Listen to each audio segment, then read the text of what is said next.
awkward moments happen at work all the time, but they don't have to.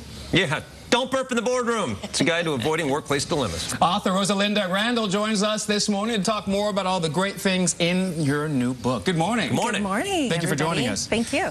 I don't even know where to start because so many great little tidbits in this, but I do kind of want to know what prompted you to write a book like this? What, did you have an experience in the workplace that made you think people need more civility in the workplace? Well, yes. I mean, you just work with people. You just step outside your home and you just see that, oh my.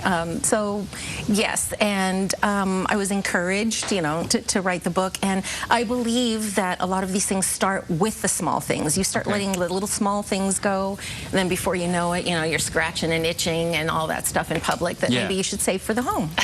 You also talk a little bit about etiquette. One of the things that people do is they shake hands. And you say that there are 5 keys that you've determined that make up a good handshake. Yes. All right. One of them is always stand, no matter what. If the 7-year-old boy walks in, I'm going to stand for him. It's just to stand acknowledge. up and handshake. Stand up. Use your right hand. Even if someone puts out their left hand, you use your right hand, and you don't ask, like, or say, "What's wrong with you?" You know. So if somebody's left-handed, wouldn't they naturally put out their left hand, but you wouldn't shake your? Always the right. Really? Always the right. And then do you shake your right hand with your left hand? Yes. It would be somewhat awkward, but you keep going. That seems very strange. Yes, but you do your best and you move on and you don't ask questions. The other one is always smile or at least have a pleasant look on your face. I mean, it's just 6 seconds of your life.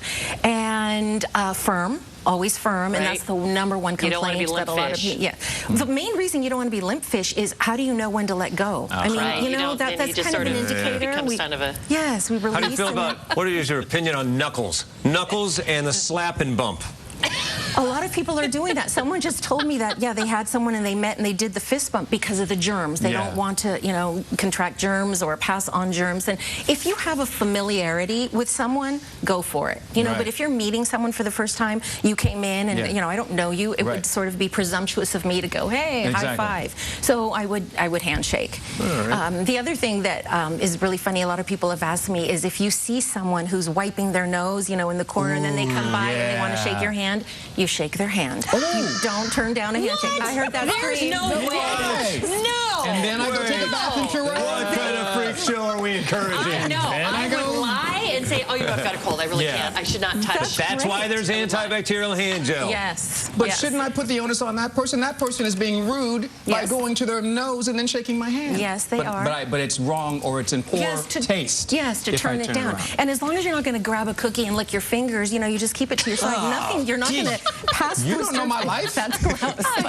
But you know, you just keep your hand to your side and go on to the next one. So companies call you in when they've got issues, you know, of communication or whatever. What's the strangest situation? You think of a couple of really strange situations that you've had to deal with, or? Well, I know the #1 complaint is no please and thank yous from their bosses. A lot of people say, you know, they just don't say please and thank you.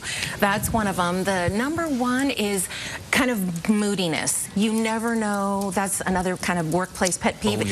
If someone is moody, how do you know? Are they approachable today? Are they not?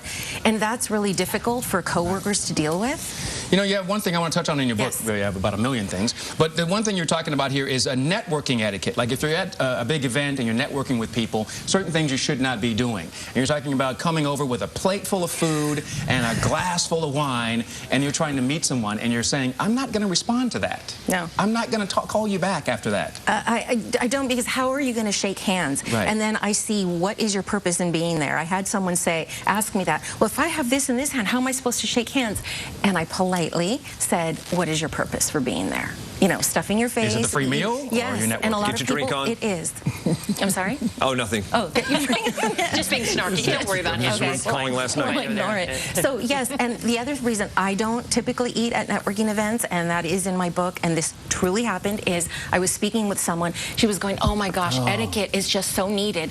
And I felt a wet little morsel land on my lip. Okay? So the handshake looks pretty good now, right? When I got That's a wrap. You are so descriptive, and I love it. I'm sorry. But no, it's great. All kinds of beautiful stories this morning. Rosalinda, as her book is called Don't Burp in the Board. If you want to check it out, I'm sure it's online. You can find it on Amazon and read it to your heart's content. Well, good. Thank you. Thanks for coming in. We appreciate it. Thank you so much. I need to go shower now. I know, right? Your soul needs to be cleaned after that as well. Please.